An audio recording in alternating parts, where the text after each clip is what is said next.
What fan theory will always be canon to you?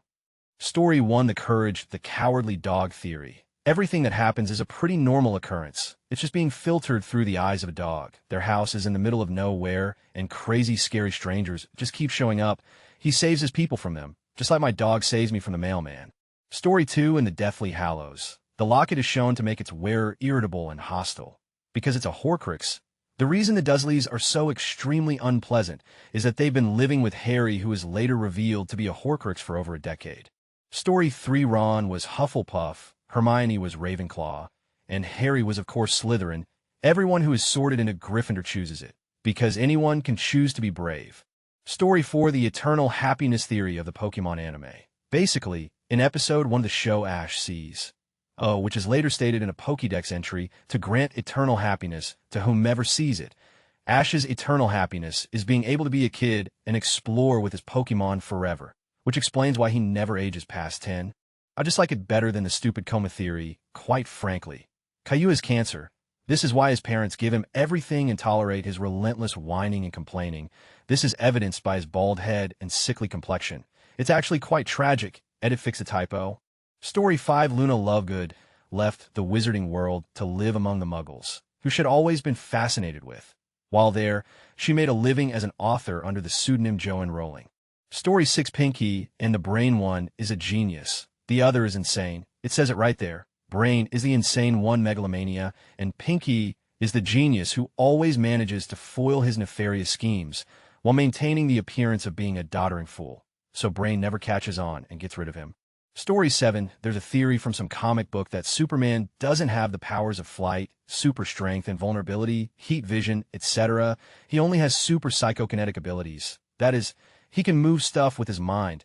It only manifests as his powers. This would explain why he can pick up, say, a cruise ship. If you rested a cruise ship on a point as small as a person, it would break in half. Superman, though, is lifting the whole thing with his mind powers, so the force is distributed throughout, so it's not concentrated. His mind interprets his desire to push with his muscles and so forth as demands for the psychic power and fills in with psychokinetic response, like a phantom limb, a la the long arm of Gil Hamilton. So Superman essentially has unlimited psychokinetic potential, where he has no real understanding of what it is, but it's limited by his own personally imagined limitations. Story 8: Toby is the Scranton Strangler. Edit here is an explanation of this theory. Sorry I didn't post it sooner. It's not foolproof, but it's interesting and I think it makes sense poetically. Story 9: Zion is just another level of the Matrix, because it explains the otherwise gaping plot hole of Neo has powers outside of the Matrix too, because of reasons that are the Matrix sequels never happened. Story 10: The Merchant at the beginning of Aladdin is just making up the story, as he is just trying to sell you a lamp. The merchant is not the same person as the genie. Story 11: Our LJ edit Game of Thrones and A Song of Ice and Fire spoilers ahead. Read with caution. The explanation of this theory is taken from this video, is merely a transcription for those who prefer to read it. RLJ is a fan theory regarding George R. Martin's Song of Ice and Fire, the basis of HBO's Game of Thrones. It's one of the best supported and most widely believed fan theories. The idea is that Jon Snow is not the son of Eddard Stark and an unknown woman, as Jon and most of Westeros believes, but is actually the son of Ned's sister, Lyanna Stark, and Rhaegar Targaryen. So, for a bit of context, Prince Rhaegar Targaryen was the son of the Mad King Aerys Targaryen, who was overthrown in Robert Baratheon's rebellion, the war that made Robert king. Lyanna is kind of the Helen of Troy of Westeros, because Robert's rebellion started when Lyanna, who at the time was betrothed to Robert, was abducted by, or more likely ran away with Prince Rhaegar, who was already married to Elia Martell. Rhaegar spent the start of the war in the Tower of Joy, in Dorne, with Lyanna, before going off to battle, and to his doom, in the form of Robert's hammer. So after the war was over, Ned and 6 others headed to the tower to find Lyanna, where they were confronted by 3 of the dead king's guard. When the fight was over, the 2 survivors, Ned and his friend Howland Reed, went up the tower to find Lyanna Stark in a bed of blood. There, Lyanna got Ned to make her a promise before she died. So RLJ suggests that Lyanna's bed of blood is one of childbirth. The baby is Rhaegar and Lyanna's, and that Ned's promise to Lyanna is to pretend that the child is his in order to protect the child from Robert, who would see the son of the Targaryen prince as a threat and likely have him killed, just as he had Rhaegar's wife and other children killed. In any case, Ned then comes back from the war with a baby Jon, who until his death he raises as his own son in Winterfell. So that's the theory. What's the evidence that makes it more plausible than the alternative? That Jon really is Ned's. Firstly, it seems very out of character for Ned Stark, a painfully honorable person, to have fathered a. In Ned's own words, to have fathered Jon was to dishonor himself and dishonor Catelyn in the sight of gods and men. Ned isn't like Robert, who would swear undying love and forget them before evenfall. Ned keeps his vows. So right away it seems unlikely that Ned would break his wedding vows to Catelyn by fathering Jon. At one point Ned refers to Jon as his blood, but he never calls him his son. At one point, he internally lists his children, naming Robb and Sansa and Arya and Bran and Rickon. The very next line he mentions Jon, but not part of the list of his children. Speaking of Arya, Jon is said to look like her, and Arya is said to look like Lyanna. Anyway, so during a conversation with Robert about the rebellion, Ned thinks that he has lived his lies for 14 years. What lies are Ned be referring to? Hey, race a hint. Jon is at the start of the first book 14 years old. So what all these hints amount to is that Jon is Ned's lie, a lie that haunts him at night, but which he persists with because some secrets are safe or kept hidden, some secrets are too dangerous to share, even with those you love, and trust. It hurts Ned to lie like this. But he does it to keep his promise to his sister, to protect his sister's son. One more thing about Ned on multiple occasions. Ned opposes the killing of Targaryen children. When Robert orders the assassination of Daenerys and her unborn child, Ned refuses, hurting his friendship with Robert and endangering his honor and life by disobeying the king. The other example is his opposition to the killing of Rhaegar's wife and children at the sack of King's Landing. This refusal to kill children for the sake of their Targaryen blood is mirrored by Ned's protection of Jon. To return briefly to the Tower of Joy, it seems very odd for 3 members of the Kingsguard to be there with Lyanna Stark. Shouldn't they be protecting the siblings of the now-dead prince? A very good explanation for their presence is that they were guarding the heir apparent, the son of the prince, Jon, so now to Essos, for a biggie in terms of textual evidence. While in House of the Undying, in Qarth, Daenerys has a vision of a blue flower growing from a chink in a wall of ice, and filling the air with sweetness. Blue flowers, specifically blue winter roses, are consistently associated with Lyanna Stark.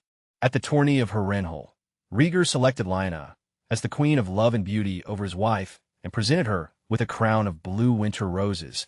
A storm of blue rose petals feature in Ned's dream about Lyanna, and the statue of Lyanna in Winterfell Crypt has a garland of blue winter roses. What this strongly suggests is that something to do with Lyanna is at a wall of ice, that something is very probably Jon on the wall. So, given all these hints, it seems very likely that Jon Snow is the son of Rhaegar Targaryen and Lyanna Stark. But what are the implications of RLJ? It's been suggested that being both a Stark and a Targaryen makes Jon the Song of Ice and Fire personified. What this actually means exactly is unclear, but it does seem to suggest that Jon is very important. Perhaps he's the prince that was promised, or Azor Ahai, or one of the 3 heads of the dragon, or any of the other various prophesized figures. In any case, Stark blood is associated with powers like warging, and Targaryen blood is associated with an affinity with dragons and fire. Jon having both would possibly make him capable of some pretty impressive stuff. A more concrete implication is that, if Jon is the son of Prince Rhaegar, he has a claim on the Iron Throne more so than Dany. Actually, that's assuming, though, that Rhaegar and Lyanna were secretly wedded, which could have happened despite Rhaegar's existing marriage to Elia. Polygamy is a bit of a thing with Targaryens, but if they weren't married, Jon would still be considered an illegitimate contender for the throne, though he could possibly be legitimized. Jon's vows with the Night's Watch are another complication. He's sworn an oath to hold no lands, to wear no crowns, so surely he can't be king. But even if he could overcome that barrier, would anyone believe his claim to the throne? How could he prove his parentage? And besides, it seems doubtful that Jon would even want the throne. Powers and thrones aside, finding out his true parentage would be very significant for Jon personally.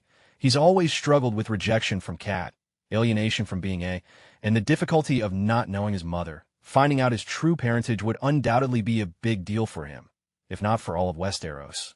Story 12, that when Walt kills someone in Breaking Bad, he adopts their characteristics as his own. He is shown eating a sandwich with a crust on it early in the first season. When he and Jesse kidnap that drug dealer and bike lock him in the basement, Walt makes him a sandwich, and the dealer asks Walt to cut the crusts off. After Walt eventually kills him, whenever Walt is shown making a sandwich, he cuts the crust off. Not convinced, when Jane dies, Walt has a scotch with her father. I don't think he knows who he is talking to, but he orders his scotch neat. Mike takes his scotch on the rocks, And after Walt kills him, so does he. Still, okay, one more Gus. When Walt kills Gus, he's cementing a Gus role and demeanor. He starts doing some pretty brutal with Gus' trademark stoicism. I believe shortly after Gus' death, Walt gives the not in the money business. Him in the Empire business speech. 2. Gus ran the largest crystal meth empire in the Southwest. Story 13, the Seminole State Farm commercial that ends in him never letting go really foreshadows the guy leaving his family. Throughout the ad, the man is reciting all kinds of him never scenarios, him never getting married, we're never having kids, we're never moving to the suburbs, etc. And in the scene following each him never, he is doing exactly what he says he'd never do. So in the final scene, when he and his wife are watching a movie at home while his kids are sleeping contentedly around them, he says him never letting go. It follows that in the next scene, he must be letting go. Story 14, Chewbacca and R2-D2 are agents of the rebellion well before the beginning of Episode 4, and know far more than they let on throughout the entire trilogy. Source. Story 15, there is no special Krabby Patty secret recipe. The paper in Mr. Krabs' bottle is SpongeBob's job contract. He is what makes them so yummy since in the first episode, he got behind the grill and churned out a ton of tasty burgers with no training. Edit yes. I know there are a few ways this theory may be debunked, but please keep in mind the topic of this thread is to discuss fan theories that will always be canon for the individual, regardless of them being 100% proven fact or not. Story 16, the machines are actually the good guys of the Matrix universe. They were horribly mistreated by humanity, and humanity even tried to wipe them out by blocking out the sun. And yet, despite it all, the machines actually save humanity by plugging them into the Matrix. Even in the movies, it's stated that they tried to create a paradise for humanity. And, as we all know, the battery theory makes no sense at all, so I can only conclude that the machines wanted to spare humanity from the bleak desert of the real that humanity had created. And I mean, even looking at the behavior of the machines, the only one who displays any real malevolence toward humanity is Agent Smith. And even the other machines think Smith is out of line by obsessing over his hatred of humanity. If they really hated humanity, shouldn't Smith's behavior be considered normal? Story 17, Clegg&Bowl. Edit, get hype edit 2. If you in any way confused by this theory, this video should clear it up for you. Story 18, Bill and Peggy had an affair which led to Bobby being born. This explains why Bill is so attracted to Peggy, and why she's so mean to him, and how Bobby resembles Bill more than Hank. Hank also has a narrow urethra, so it's hard for him to conceive. Story 19, the theory that Madame Foster wished she could be young again to run errands and do things she couldn't do anymore, so she imagined Frankie. Story 20, Krillin is the greatest martial artist in the Dragon Ball Z universe. Edit. For clarification, Krillin isn't the strongest fighter. He doesn't make the biggest energy attacks. He can't punch as hard. But as a martial artist, his ability to utilize technique and strategy allows him to keep up with the rest of the Z fighters and remain relevant even when facing enemies well above his level. Story 21, that for every episode of The X-Files, there were 2 or 3 cases where there was a perfectly logical explanation and Scully was totally right. I mostly believe this because I don't understand how, after years of seeing that there are real monsters, Scully would still scoff at the idea of vampires or whatever. Doesn't make sense, unless she is often proven correct. Story 22, the Pokemon War theory. It really only applies to the first series, but there are no adult males at or near middle ages except for scientists, naval officers, and criminals. The only reasonably aged male is LT. Surge. And what would he be a lieutenant of? Ash's father died in the war, that's why his mother is so concerned. But willing to let Ash go, he's just like his father, and he loved Pokemon. Jenny and Joy are the result of cloning that was needed to fill necessary positions when people go off to war. There are tons of leftover nurses, so they give free health care, at least to Pokemon. Jenny was filling, and since most of the police force had to go fight, there's more, but I can't remember it. Clarification edit, this is based on the anime. So I may have been overstepping with the naval officers, I don't remember if they were in the show. Also explains why Brock's father is afraid to come back black, joke usually goes here. But he actually abandoned his post-duty, and why Misty and her sisters run the gym. Sorry, my Pokemon knowledge has faltered in the last decade. Story 23 in the Mel Gibson movie Signs. They aren't aliens, but demons. The entire movie is about losing and regaining religion. There is never an alien vehicle shown. Everyone just assumes they are aliens, which people on Earth would do today. Also, it's speculated that not just water, but holy water is their weakness. The daughter was leaving the water because of divine intervention. Also in a blurb, the radio mentions the invaders being defeated in the Middle East, home of Jerusalem, and presumably an abundance of holy water. Edit, this isn't my theory, by the way. I read it on Reddit like some years ago. Someone below replied with more details. When I first saw this film, I didn't realize that it wasn't about aliens at all. It's about the return of demons. Notice it's all about a priest's resurgence of belief and a preordained moment of redemption if dared and attempted. There is no alien technology or weaponry or clothing of any kind. Only a clawed, naked beast creature and lights in the sky. Furthermore, the running joke throughout the movie is that people see these invaders in a way that's related to their particular frame of mind. The cops sees them as prankster kids. The bookstore owners see them as a hoax to sell commercials. The army recruitment officer sees them as invading military. The kids see them as UFOs. And the priest sees them as tests of faith. This understanding of the film removed my hatred of the "you've got to be kidding me, they were killed by water" concept. In fact, the priest's daughter had been referred to as holy as revealed during Mel's key monologue, recognized by all who saw her at her birth as an angel, and her quite particular relationship to water is shown to be very special and spiritual. In other words, she has placed vials of what are essentially holy water all around the house. And the creature's reaction when coming in contact with this blessed liquid is exactly like monsters' vampires being splashed by spiritual acid. This view of the movie also explains the creature's actions. They act like superior tricksters, are not able to break in through closed doors, can be trapped behind simple wooden latches, all mythological elements of demons and vampire-like creatures of lore. It also explains the news over the radio at the end of the movie that an ancient method of killing the creatures has been found in 3 small cities in the Middle East. One would suspect the religious hubs of the 3 main Abrahamic traditions, each discovering the mystic methods of protection and dispatch that I've noted earlier. Note also all the Christian iconography throughout the movie, the references to signs and wonders, the true meaning of the title. The crucifix shapes hinted at everywhere. Check out the overhead shot, looking down on the street, driving into town, and the ultimate fact that the entire movie is built around a priest rediscovering he is not abandoned to a random, godless, scientifically oriented universe, but rather is part of a predicted and dreamed of plan. Now these creatures may, for all intents and purposes, be some sort of extraterrestrial or interdimensional aliens, but the point of the movie seems to be that they are, in the actuality of the film world, the dark stuff from which all the characters' tales of devils and night creatures were born. Story 24, Ms. Frizzle from the Magic School Bus, is a Time Lord. There's a fair amount of evidence for this. In one episode, she's showing how the cardiovascular system works, and she stands behind an X-ray, which shows a single heart, but the neck doesn't line up at all, and her heartbeat in that scene was doubled. Edit Season 3, Episode 9. The MSB works out. Additionally, the Magic School Bus is definitely a TARDIS. Its chameleon circuit is just not broken. It is unarguably alive, and always does what she needs, but not what she necessarily wants. The Doctor always wanted to be a ginger. For an undefined reason, he looks up to Ms. Frizzle. She knows too much, has very little qualms about showing children impossible things, and then dropping them back into the normal world. She has some mysterious off-camera closet filled with strange and entirely plot-related clothing. They call her the Frizz all the time. It's become a bit of a hobby to watch for this, but as far as I can tell, it's entirely canon. I do have more, but this is definitely at the bottom, so we'll just leave this here. My brother helped find these. Yeah, edit more things. Most of my best arguments are already posted, though. She doesn't interfere unless there is pressing need. She never ages, nor do her companions. Liz is a chameleon, like a chameleon circuit. Yeah, she has a network of strange contacts with unexplained favors owed.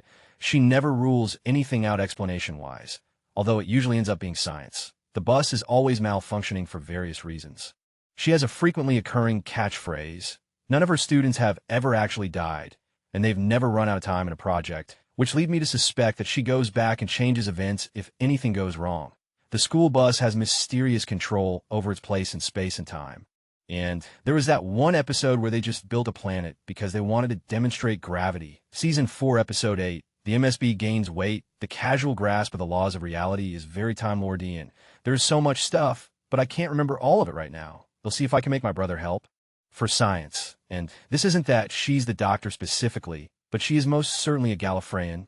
Story 25, the ending of Mass Effect 3, was Shepard fighting or succumbing to indoctrination. The theory, seriously, if you watch the whole thing your next play through of Mass Effect, especially 3, will feel totally alien. Story 26, my so, and I have a theory that Teddy and Bob Burgers is actually a millionaire who continues to work as a handyman because he's bored. This explains how he can afford to spend so much time just sitting around the restaurant. This is also why anytime someone asks him to sign something, he acts completely unaware and competent as to where to sign. He's off the grid, and signing anything would create a paper trail that could lead to his whereabouts.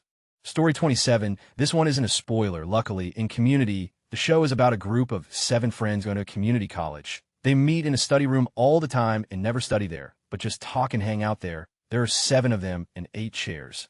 The last chair, next to the main character Jeff, is where the viewer is, and you feel just like a part of the group. Story 28, Boba Fett was hired by Vader to seek out the Death Star plans in A New Hope. Indiana, the process of tracking them down. He torches Uncle Owen and Aunt Beru. Vader later addresses the issue in The Empire Strikes Back, when he explicitly commands no disintegrations. Story 29, after Breaking Bad ends. Walt is placed into witness protection, and his new family is the one from Malcolm in the Middle. Edit, I get that this isn't exactly canon per se, but it's an enjoyable alternate ending to think about. Story 30, not sure what it's called, but I call it the Legend Theory for the Legend of Zelda games. Each game is a retelling of the same story from different cultures around the world, which explains the similarities between the incarnations of Link and Zelda, and why all of the games seem to follow a relatively similar structure. Story 31, Grease Danny and Sandy both died when he tried, unsuccessfully, to save her from drowning at the beach. The remaining movie is Sandy's interpretation of what their lives could have been. The 2 of them in the car at the end is their ascension to heaven. Makes the movie a little more bearable the next time your GF makes you watch it. Story 32, Event Horizon, is the first warp drive-capable ship that goes horribly awry, setting mankind up for an incredibly grimdark future, set in the 40K universe. Story 33, the one for SpongeBob, that theorized that the real reason that Mr. Krabs didn't want Plankton to steal the Krabby Patty plans was not because then the Chum Bucket would be able to compete with the Krusty Krab. It was because Mr. Krabs was a sociopath who made the patties out of fish. Story 34, since Charlie is dyslexic, his conspiracy theory of Pepe Sylvia and Carol being fake people was actually how he read Pennsylvania and Care of HR.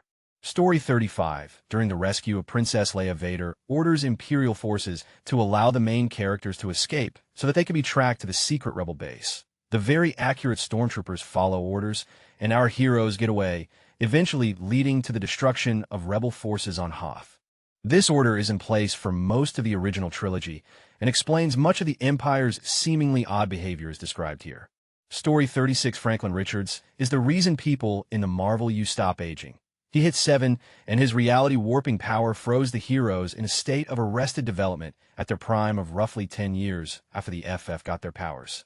Story 37, at the end of The Thing. McCready has gasoline in the whiskey bottle. He made all the bottles into Molotov cocktails. He knew he was going to die with the Thing, or likely from it, so there was no reason for him to save an entire bottle of just whiskey on his person when that could have been another weapon. At the end, he offers the bottle to Childs, who drinks it as if nothing was wrong. The Thing wouldn't know what whiskey tastes like, and reveals Childs as being replaced. Story 38, The Book of Job, is a victory for Satan. God won the bet, but an innocent man was tortured immeasurably, proving Satan's ability to manipulate God to do horrific things. Story 39, Steven Universe. I did not come up with this, and am paraphrasing it. There is a hierarchy on Homeworld of gems, roughly analogous to their value. We've seen that the most powerful gem on Homeworld is Yellow Diamond, who Jasper and Peridot report to.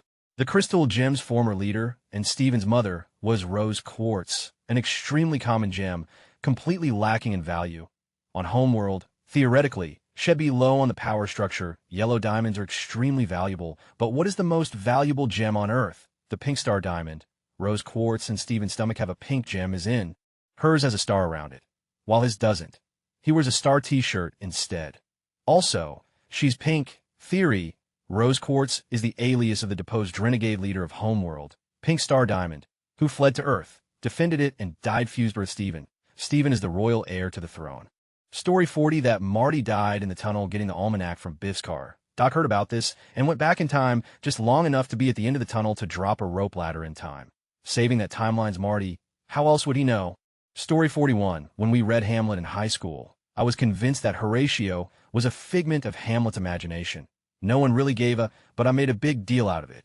Story 42, on the final episode of House M.D., House actually dies, and Wilson couldn't accept the fact that he will have to spend his final days without his best friend. So he starts hallucinating that House is still alive. I came up with this because House didn't have his cane in the final scene. He looked pretty okay for someone who fell from the second floor of a warehouse, and it's very unlikely that he made it back in time to the hospital without someone noticing him to change the dental records. Story 4-3 Call of Duty Modern Warfare 2 Ghost is alive. In the mission Loose Ends, you secure intelligence for Shepard, and then you are promptly killed. Next to you is Ghost, who is also shot. However, if you look closely, he is shot in the shoulder and knocked out. You are then doused in gasoline and set on fire, but none of the fire goes on a Ghost, and he wasn't doused with gasoline. The theory is that he is rescued by a sniper team who were giving protection to the squad earlier on. Story 44 Dexter Season 8 never happened. Instead, at the end of Season 7, Deb shoots Dexter instead of LaGuardia. She is up from shooting her brother, but he is clearly a serial killer, and she gets to retain her morality. The end. Story 45, not really a fan theory, but as a fan of Samurai Jack, I've always considered the episode Jack and the Traveling Creatures to be the last episode of the show. The show never got a proper ending because it was canceled, but I think it did get a proper ending because the show was never truly about Jack getting back to his own time, but rather about his journey, and that's exactly what the ending of that episode is all about. I know fans of the show want to see a final battle between Jack and Aku, but I don't. Jack and the Traveling Creatures has a great, profound ending to a great series. Story 46 in the chest level. Isaac is beginning to visibly see himself in the chest suffocating, yet is still seeing monsters attacking him. This is why the last binding of Isaac level is so difficult and full of bosses, because his imagination is fighting back harder than ever to keep him in his box. Story 47, one of my favorites. The entirety of the Burn Notice storyline is an oversimplification, and we don't actually know what happened. It is admitted that Burn Notice is made to be a retelling of Weston's journey post-Burn. But think about how incredibly simple it all is. Everyone's characteristics are very cleanly described. Fi is never too violent. Despite the fact that she has all the character trait situations pointing to extreme violence, Sam only ever drinks just the appropriate amount. Despite displaying clear, basically alcoholic tendencies, Mike pretty much never loses his cool, even in situations where he clearly should have lost it, etc. Basically, the story has been cleaned up, so to speak. Mike may be telling the story of his past and Nadine's son, as pointed out by the writers, but it's extremely unlikely that we're getting the truth, more like getting the gist of the main points, and filling in the gaps with some adventures. Alternative theory: Mike's story as told by Nadine's son, and that's why the story feels so cleaned up and polished. Story 48, Dracula wasn't actually a vampire. He was just a dude from Transylvania who came in and seduced away his real estate agent's fiancée. So the real estate agent gets together a posse, hunts him down and kills him, then forces his ex-fiancée to marry him. The whole supernatural bit was just a gimmick they use in telling the story to get away with murder. Story 49, spoiler. Theory: Game of Thrones, Jon Snow's mother. The theory goes that Jon Snow's mother was actually Ned's sister, Lyanna Stark, and his father was Rhaegar Targaryen, who had kidnapped her. The theory is that she consented to marrying him and had a legitimate heir, but to protect his nephew, Ned lied his entire life. This does fit the character of Ned, since we know he wouldn't go whoring as soon as he left his wife and knock up some girl. The main flaw to the theory is the lack of blonde hair on Jon Snow, but generations of inbreeding led to the 100 blonde Targaryens, and I believe blonde is a recessive trait, edited for character name spelling.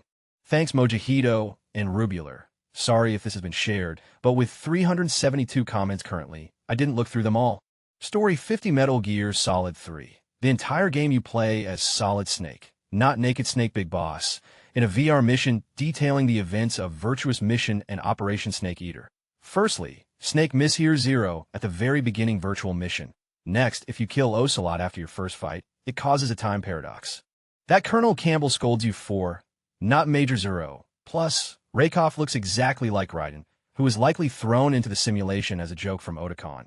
Finally, it explains how Solid Snake learns CQC in between MGS2 and MGS4. The events could easily be recounted for the simulation, as Zero and Ocelot were heavily involved in the mission and had first-hand experience. This VR mission, as described by Raiden in MGS2, can be extremely realistic, and with some tweaking by Philanthropy, Snake and Ocelot's anti-Metal Gear organization, it provides Snake and the player with the ability to live through the origin of Big Boss. This gained more traction for me after Kiefer Sutherland took over as Big Boss for MGSV. Kiefer is Big Boss. David Hayter is Snake. Story 51, Herd 1, where the Millennium Falcon is caught in a wormhole and transported through time and space, and after a while need to land to refuel. They land somewhere in the Appalachians pre-colonization. Chewie and Han are soon attacked by Native Americans who kill Han, leaving Chewie all by himself with a ship with no gas. Chewie lives on for hundreds of years and is seen from time to time and becomes known to civilizations over the years as Bigfoot. Story 52, most of the events in the original Terminator film occur in the second timeline, or second sequence of events.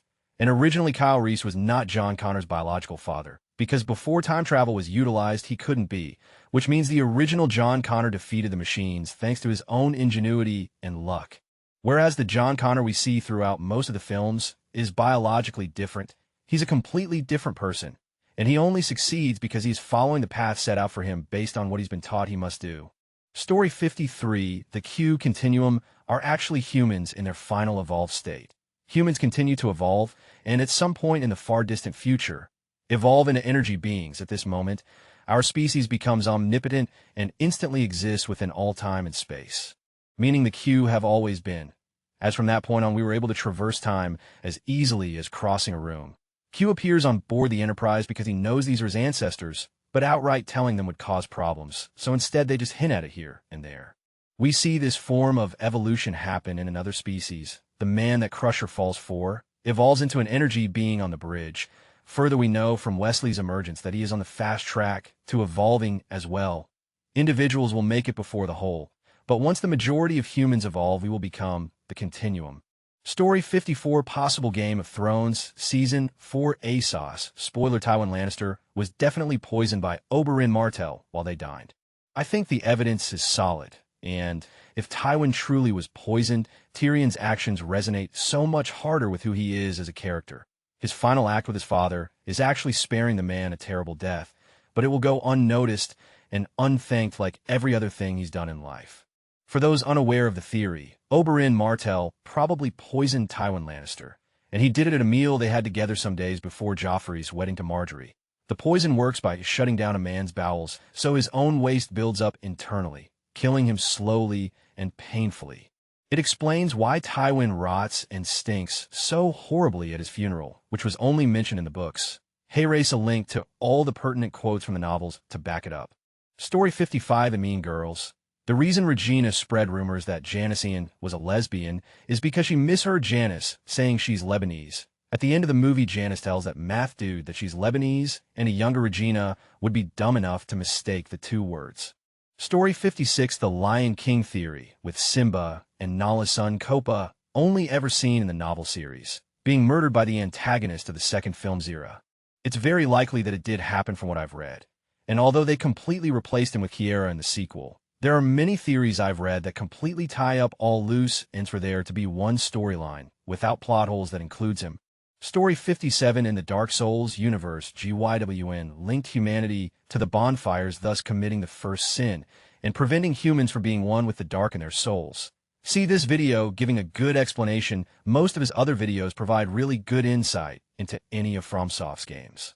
Story 58, Stan Lee's cameos in the Marvel movies, is the cinematic version of The Watcher. It explains why there are so many movie universes. One where the Human Torch is Captain America, one where the Human Torch is black, one where Spider-Man is Tobey Maguire, one where Spider-Man is Andrew Garfield, and so on.